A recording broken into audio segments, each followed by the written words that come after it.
Let's talk about ice tables and equilibrium concentration calculation. So once equilibrium has been achieved, our equilibrium constant expression can be used to calculate the concentrations of all species in equilibrium. Now, we have to wait a certain amount of time for that to happen, and so the ice table takes our initial concentrations, monitors the change, and then we use the equilibrium concentrations represented by the capital E in the ice table. And so we start with whatever is given to us. So we have 0.50 molar concentrations of HF, and initially we have nothing for our products here, H3O plus and F minus. Now there's a change that occurs. We don't actually have to worry about water because it's a liquid and it will not appear in the equilibrium constant expression. So we can actually ignore that for this equation. Now, for the change, we're going to lose some amount of our reactant here, and it's going to convert to that same amount of each product. Okay, if it was a mole ratio that we had to worry about, we might have a 2 out in front.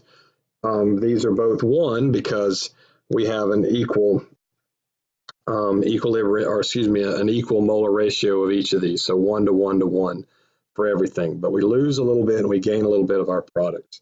At equilibrium for HF, hydrofluoric acid, that comes out to be 0.50 minus X, and X for hydronium, H3O plus, and X for F minus. And so now to plug in for our equilibrium constant expression, we're given the Ka, which is just the equilibrium constant of the addition of an acid to water, just like we've shown. And that equilibrium constant is 3.5 10 to the minus 4. So there's 2 ways to do this. There's the easy way, the shortcut way, and then there's the long way. We can do the shortcut way when our Kc, in this case, 3.5 times 10 to the minus 4, is 3 decimal places or more smaller than our molarity to full significant figures. And so if we're actually monitoring this, 1, 2, 3, 4, 5 is our Kc, and our molarity was 0.50. And so here, since it's in our expression, we're going to be subtracting an X away from 0.5.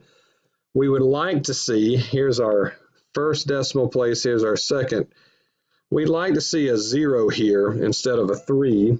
So this is 1, 2, 3 decimal places. We'd like to see a 0 here instead of a 3. Right on that borderline of it may give us an answer to that last significant digit that is a little different than using the quadratic formula like we'll do in a second, but we'll go ahead and do it both ways just to see what answer we get. If we hadn't carried this out to 2 significant figures here on the molarity calculation, we'd already be at our 3 digits away, but here it's going to be kind of close. So let's just have a look at what we get. So again, we've determined that we should use the quadratic formula, but I'm going to show you how to do both ways here just to show you that they do come out to be close when there's a big difference in the size of our equilibrium constant and our initial molarity calculation. So what this looks like, if we just draw our equilibrium constant expression here, so Kc is, in this case it's Ka as well, that's okay. The minus 4 equals the concentration of H3O plus times F minus over HF, the initial. So the products over the reactants and water drops out of the expression. Now we have values for these. We have X times X, which is X squared, and we have 0.5 minus X for our equilibrium concentration of HF. So this is the E in equilibrium on our ice table. This is where we plug these values into equilibrium constant expression.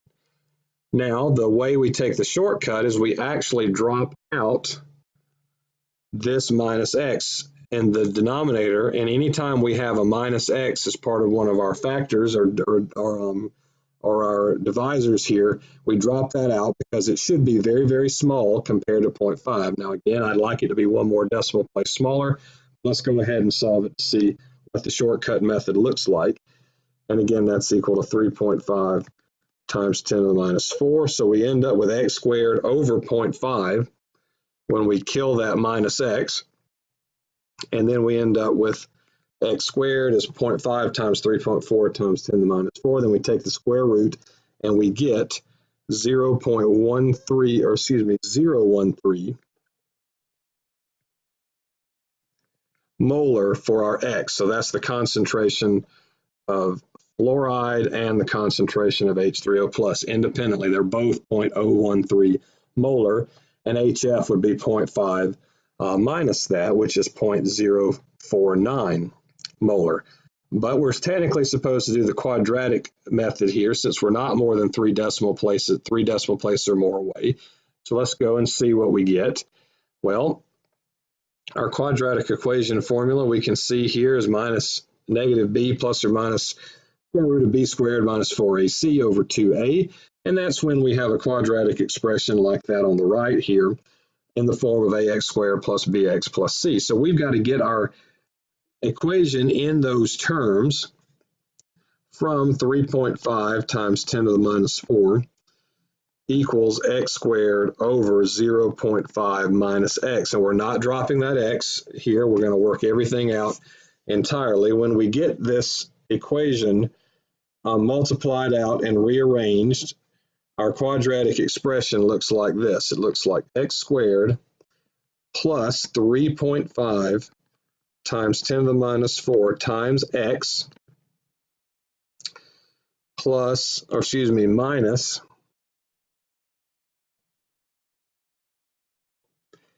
1.75 times 10 to the minus 4. So here we have 1 is equal to a.